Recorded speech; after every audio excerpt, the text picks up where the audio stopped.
Just this week, President Trump said that the men and women of ICE are, in his words, incredible people. And I know that to be true.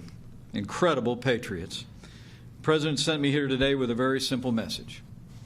While I stand before you today at a time when some people are actually calling for the abolition of ICE, in this White House, let me be clear, we are with you 100%. And as the President said last night, we will always stand proudly with the brave heroes of ICE and our Border Patrol. We will. Now, before I go further, let me give thanks to a few other great leaders. First and foremost, I want to thank Secretary Kirstjen Nielsen not just for the warm introduction, but more importantly, for her strong and resolute leadership of our Department of Homeland Security.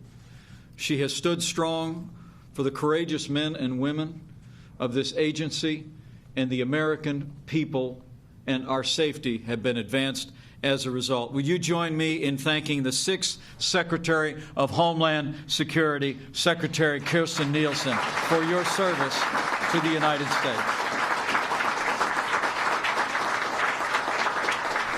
Let me also take a moment to recognize a new leader of this agency as of Monday of this week, but a man who has spent more than 33 years enforcing and upholding our laws, defending our borders, and seeing to the law and order and the protection of the American people. Join me in thanking Acting Director Ronald Vitella for a career of service and for stepping up to serve our nation at such a time as this. And finally, let me just say thank you to all of you who are here today and all of you who are watching all across this nation at the more than 400 offices of U.S. Immigrations and Customs Enforcement. You're on the front lines of enforcing America's laws and ensuring the vitality of this nation and the security of our people. And you have our thanks.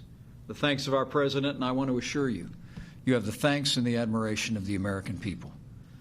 It's been true ever since this agency was founded more than 15 years ago. Over the years, I've had the privilege to meet countless ICE agents and Border Patrol officers. I was recently with the Secretary at El Centro Station, Imperial Valley, California.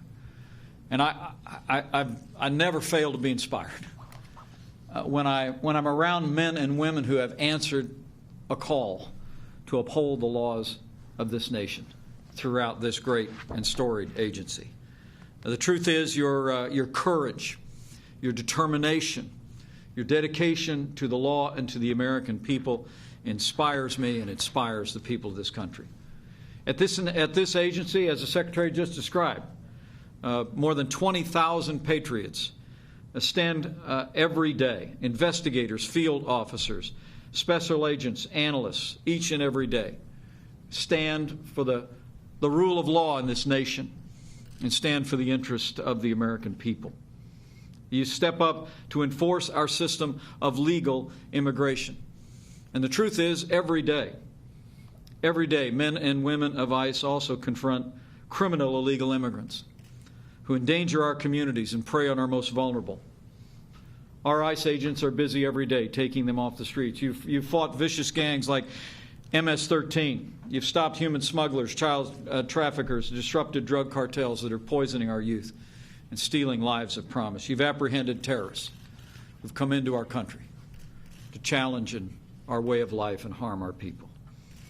The truth is, the statistics really don't tell the tale, but they're worth repeating. In 2017, U.S. Immigration and Customs Enforcement made 4,818 gang arrests, including they took from the streets 796 members of the MS-13 gangs. And our communities are safer as a result.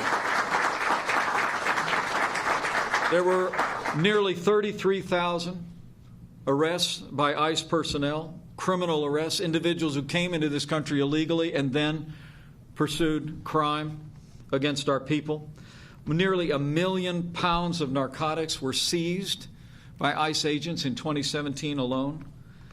And most touchingly to me, as a father, ICE agents rescued 518 human trafficking victims and 904 children subject to child exploitation were rescued by ICE agents all across America. We are enforcing our laws and protecting the most vulnerable.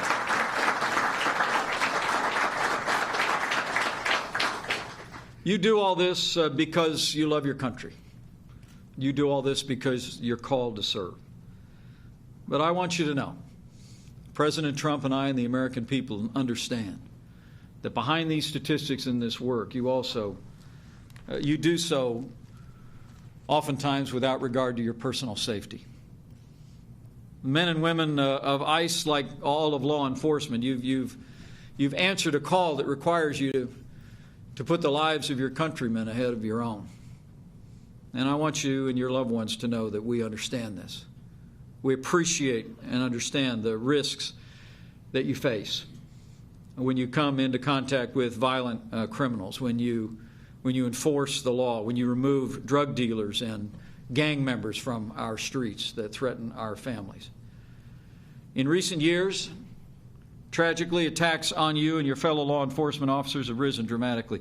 In 2017, attacks on your fellow DHS colleagues at Customs and Border Protection increased by nearly 75%. And at ICE, assaults on your officers nearly tripled in 2017. But remarkably, but not surprisingly, these attacks have not diminished your commitment or your courage or your determination to enforce our laws. I see it in your faces as I'm addressing you today. And I see it every time that I'm with ICE and Border Patrol personnel. The challenges only steel the resolve of courageous men and women who have the character to serve. And I want to assure you, these challenges and the challenges you face have only strengthened the resolve of this President and this administration to stand with you every step of the way.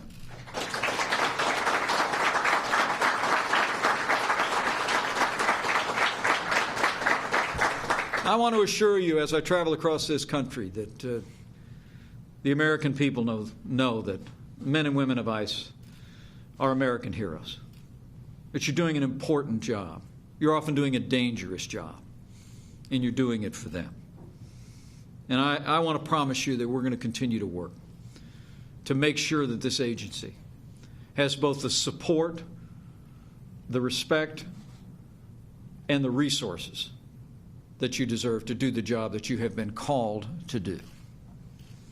The American people support you because they know how important your mission is. But as we all have seen in the press lately, the heroes of ICE are being attacked and demonized for the work that you do at an unprecedented rate in recent weeks. ICE has been targeted with protests across this country, not only on the job, but in public square and social media, and for many of you, even at your homes. The hashtag Abolish ICE is now taking its place on the internet. Protesters chant no ban, no wall, no borders at all at protests around the country. ICE officers and leadership have had their personal information exposed on social media, and threats to their families have followed this. But let me be very clear on this point. The American people have every right to engage in peaceful protest, but these threats against ICE officers and their families must stop, and they must stop now.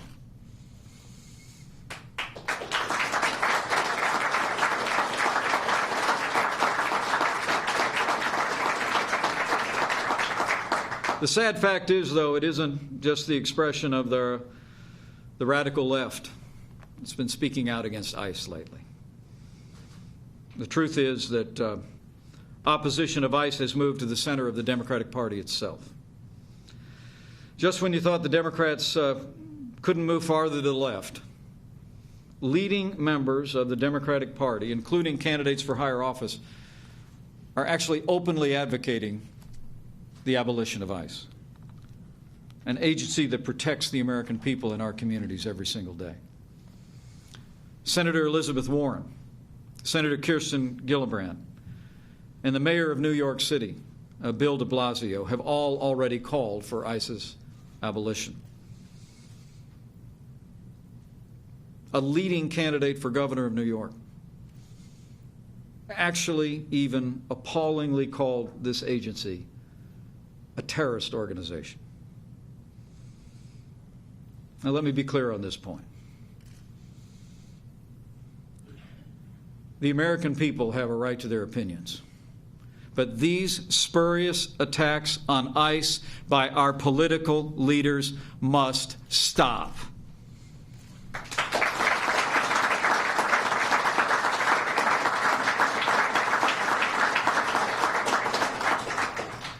The type of language that's being used to describe the men and women of this agency and the work that you do every day is unacceptable. But you know, it's not just me saying it. Despite these calls from top Democrats, even today, the liberal editorial page of the Washington Post had a lead editorial entitled, "ICE is the wrong target for outrage."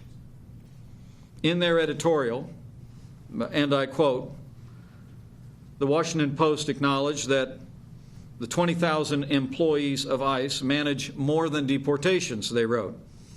Its investigative division handles cybercrime, human trafficking, narcotics, counterproliferation involving nuclear materials, other military wares, child exploitation. They went on to say, and I quote, in the Washington Post, "Those are all vital and legitimate functions of government, as is deportation. They aren't going to be abolished, nor should they be."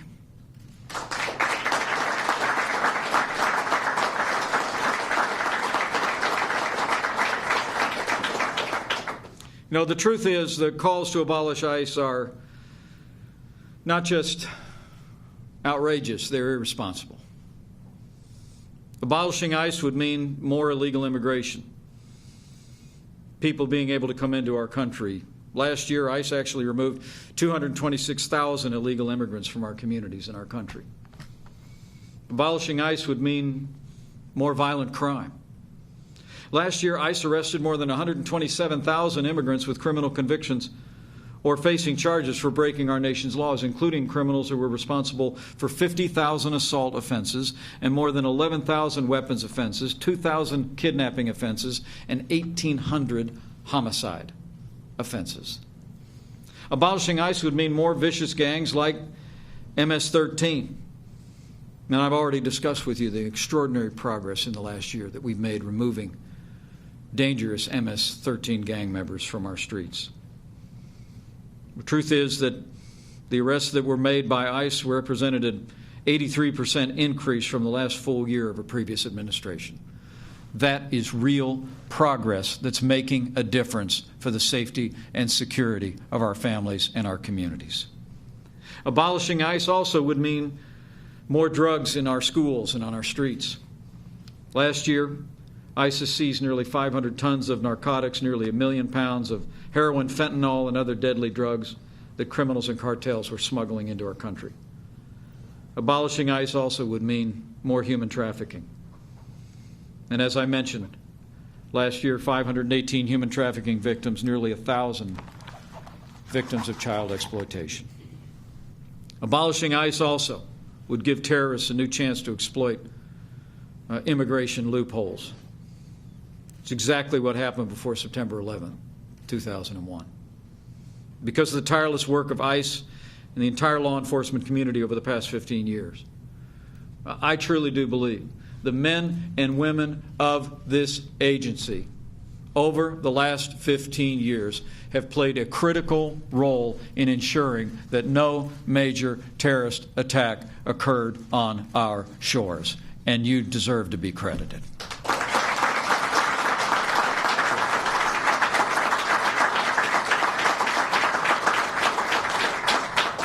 The record speaks for itself, and it's a record of accomplishment and security.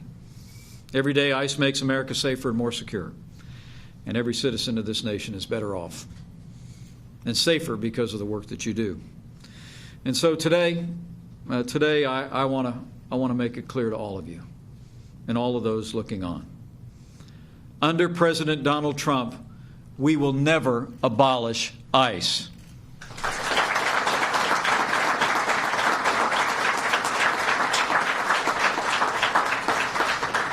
As the President said, we will never fail to applaud and expand and empower this agency with the resources that you deserve.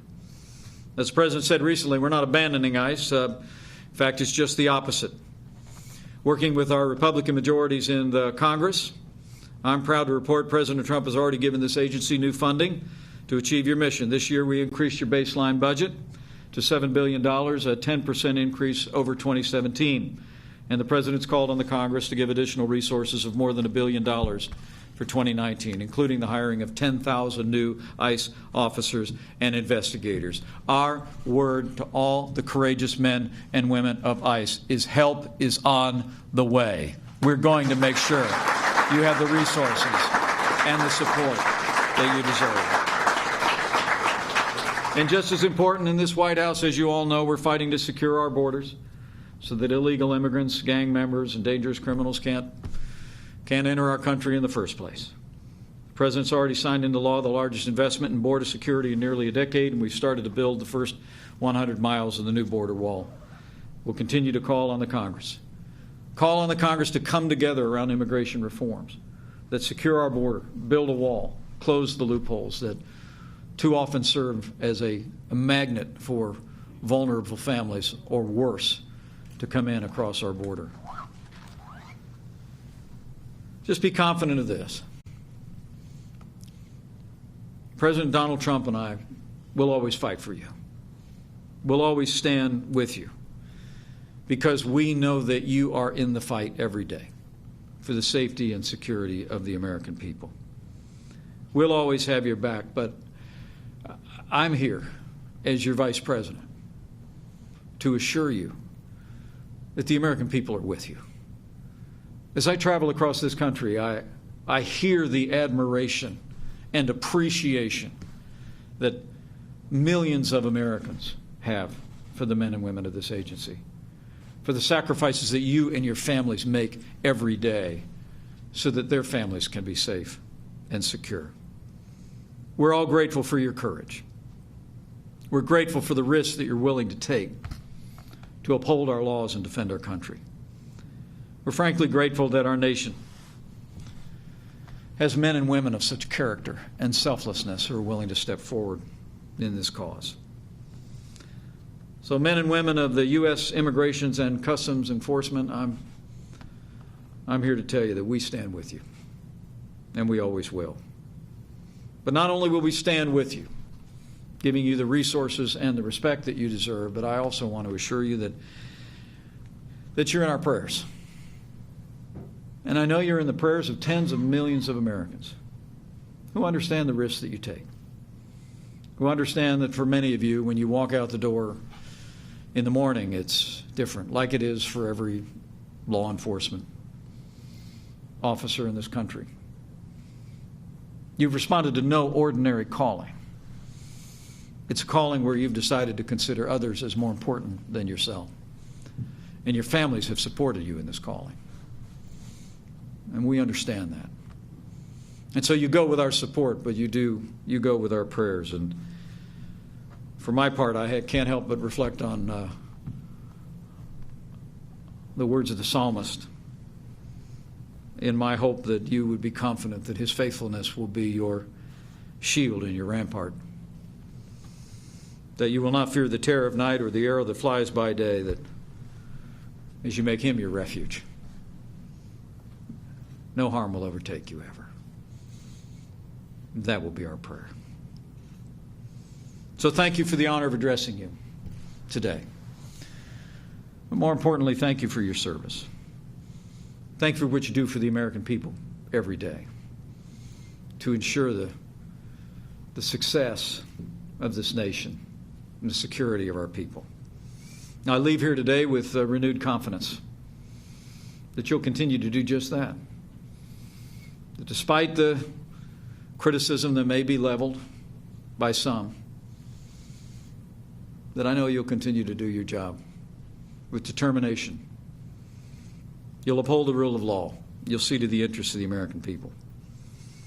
And with your continued service and courage, with the support of the American people, with President Donald Trump in the White House, and with God's help, I know we will make America safe again. And we'll have all of you to thank. Thank you very much. God bless you. God bless U.S. Immigration and Custom Enforcement, and God bless the United States.